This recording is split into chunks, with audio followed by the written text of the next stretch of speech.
What's going on, guys? It's Greg here today. I'm bringing you a Call of Duty Black Ops Cold War gameplay commentary. Much rich background here is a 103-2, I believe, or something. Playing some Demolition 6 versus 6 solo on Black Ops Cold War. And I want to do a little retrospect video looking back on this game because it's been quite some time now since Cold War's been out. I actually only came back to this game one other time rather than recently, and that was back in May. Played a little bit of 12v12, and I'm going to be honest with you guys, I'm not a big fan of 12v12 in this game just because I feel like there's too many people on the map for how tight these maps are, as well as with the time to kill. A lot of people just result in using cheese weapons, so yeah, I don't really feel 12v12 was my cup of tea in this game, other than Combined Arms. I did like Combined Arms, but Combined Arms is very hard to actually find a lobby nowadays, so it's very rare that you can actually find one. And then 6v6, I honestly felt this was a really fun 6 versus 6 game. I'm not gonna lie, I did have a lot of fun playing 6 versus 6 last year in Cold War, but there was a lot of things that I felt were not really all that great during the first year of this game's life cycle, and I'm still gonna have to agree on myself with what I thought last year, what really didn't age all that well in this game. So that's going to be what we're going to focus on here today and what we're going to talk about. Now, one of the things I did want to say is the lobbies feel a lot easier on Black Ops Cold War now that the game is older, and a lot of the people who used to grind this game are not on it anymore, so it feels like the skill-based matchmaking is lower. That's not to say that you will get your fair share of sweats and other really good players on the game, but for the most part, I feel that the skill-based matchmaking is much less restrictive than it is in Vanguard.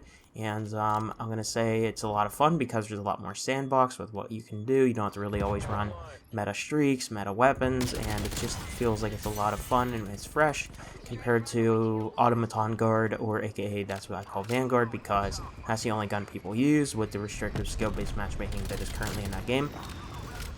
And Vanguard didn't really feel like it had crazy SPMM until they changed the player counts back in Season 3 Reloaded, so that was whenever that game felt chalked, and ever since then it just hasn't been the same, in my opinion, with the lobby variety.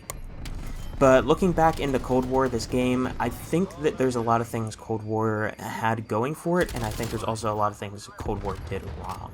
So first things first, I want to talk about the Scorestreaks system, because this is one of the most noticeable things about this game, is that whenever you're playing Cold War, your score streaks do not reset on death. And what this means is that basically if you play super aggressive, you get a bunch of kills, right, and then you die, you can still earn that streak pretty quickly because you'll be really close to it. So if I get 10 kills, I'll be close to 5,000 score, and that means if I die, I just spawn in, get a couple kills, and all of a sudden I have a strafe run, which is what you guys see is in that lethal streak I called in, sweeping the map, get me some kills, and then again I'm only then like 1,000 points off of this, which is my V2 escort, 6,200 points. And I think while this was a good idea on paper because it allows for people to play a little bit more aggressive and allows for people to not be scared to play the objective because their streaks aren't going to reset on death, I think that there is one major flaw with this system. And Treyarch has always been someone that mentioned that they do not like score streak spam, and that they do not like, spy plane spam, harp spam, whatever it is. And that's exactly what you got with this system, because streaks didn't reset on death. If someone was close to a spy plane, they die, they can re-earn that spy plane. If there's 6 people on the other team running spy plane, by the time someone's spy plane runs out, someone else is going to have a spy plane. And then that spy plane is cooling down, right? So you can always be earning streaks in this game as long as the cooldown goes through. And whenever there's halftime, the streaks continue to reset their timer during halftime. So if you call in a strafe run, and let's say the strafe run ends at halftime, if halftime is 15 seconds, it's going to chalk 15 seconds off of your refresh on your score streak. So I feel that score streak spam was a huge problem in this game with the lower tier streaks, especially Air Patrol, and Air Patrol itself is an EMP. I don't really understand why it's so low in the game. I mean, I guess I understand the whole purpose of it is because these streaks don't reset on death and they want streaks to be taken out easy, but it just didn't. It was an idea that might have looked good on paper, didn't play out all that well. Much rather see score streaks, traditional score streaks like we last saw with Black Ops 4, and I think that that would be just the best thing they could have done going forward. Another massive issue in this game was the fact that they removed flinch from a lot of guns in this game.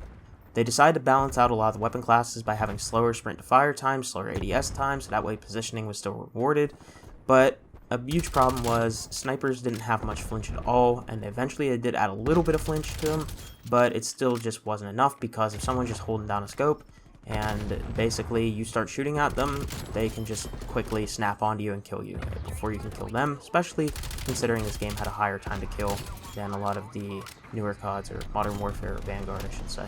So it just didn't really feel all that good. Also, it created a DPS meta, and with that being said, that means guns that had a really high DPS, and what I mean by this is damage per shot, damage per second. Basically, those were the best guns to use in game, and any gun that had a low DPS was just really bad, and honestly, it didn't really feel good to use at all. So, personally, I think that it just wasn't a good idea to have no flinch. I think there needs to be some sort of flinch because, especially if you want people to use a bunch of different weapons, and you want people to use the entire sandbox that the game has to offer, you have to have some sort of flinch, because not being able to knock a very strong high DPS weapon like an LMG off target just means that they are going to be super overpowered. And that's another problem with the LMGs in this game, is they had absolutely no flinch. They could sit on a mean head glitch, and the task force barrel, this leads me to another problem this game had. The task force barrel was absolutely broken in this game. And if you guys don't know what task force barrel did, is it was basically high caliber from older Call of Duties, but it also gave you more bullet velocity and more damage range. So the task force barrel was broken because on the LMGs and snipers, the only trade-off was you lost a little bit of ammo in your magazine and your starting ammo reserve. And this didn't really matter much, considering you could just run scavenger and ammo box, or you could just put on extended mag as well to help regain some of that ammo you lose in your clip. So task force was absolutely broken. All it required was one extra headshot with an LMG to significantly reduce the time to kill. And by significantly reduce the time to kill, I mean like over 100 milliseconds shaved off just from hitting a single headshot on a 4 to 5 bullet kill weapon, right? So it would instead turn into a 3 or 4 shot kill, and you would just absolutely incinerate people, and there was just nothing anybody could do against you if you were using an LMG, other than to also use an LMG or like maybe an M16 or something, a tactical rifle, simply because the DPS and the time to kill was just super ridiculously insane. And Treyarch never properly nerfed the task force barrel on the LMGs. Instead of doing what they should have done, which was add a significant amount of recoil using task force, they decided to make it so that you would have a little bit less bullet velocity than what it originally gave, and I think it also shaved off, they also like shaved the damage ranges of the LMGs. I don't really know what they were trying to do with that, because it didn't do anything to nerf the guns. It made them a little bit less overpowered, but at the end of the day, they were still absolutely broken. And Task Force just wasn't a problem on the LMGs and the sniper rifles. It was a problem on any gun you could put it on, whether it be a shotgun, whether it be an assault rifle, or an SMG. The fact that there is a time to kill changing attachment in a game, that you have to run an attachment to use it, and you only lose a little bit of recoil control, and it makes your gun feel a little bit more floaty. Maybe you have to use it closer range, medium range, you know, you can't extend the ranges on it. It doesn't really matter, because at the end of the day, it should be built into the game. There's no reason it should be an attachment. They want headshots to be rewarded. You shouldn't have an attachment to reward headshots.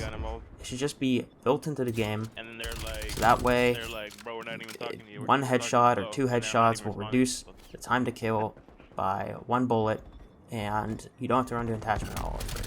You want to have attachments that extend the damage range, the bullet velocity, and maybe the trade-offs are it's slower and clunkier to use. By all means, you can do that. But I think that changing any sort of time to kill, changing weapon by attachment by default on any sort of weapon in the game is just absolutely busted and does not belong in the game, because it's just a disadvantage to not run it, and also it just is a crutch. Like, there's no attachment that you can really use otherwise. So anyways, those are my biggest problems with Cold War. That's really what hindered this game for me. Other than that, I thought Cold War was a really fun game for 6v6. I thought it was pretty enjoyable. Anyways, I'll see you guys all in the next one. Might bring some more Cold War, been having fun on it, but yeah, that's all I have for you guys. Hopefully you guys had a good day. Let me know what you guys thought about Black Ops Cold War in the comment section below. I'll see you all in the next one. That's the only reason I left. Yeah, that's the only reason I left. It was a 4v2. It was a 4v2.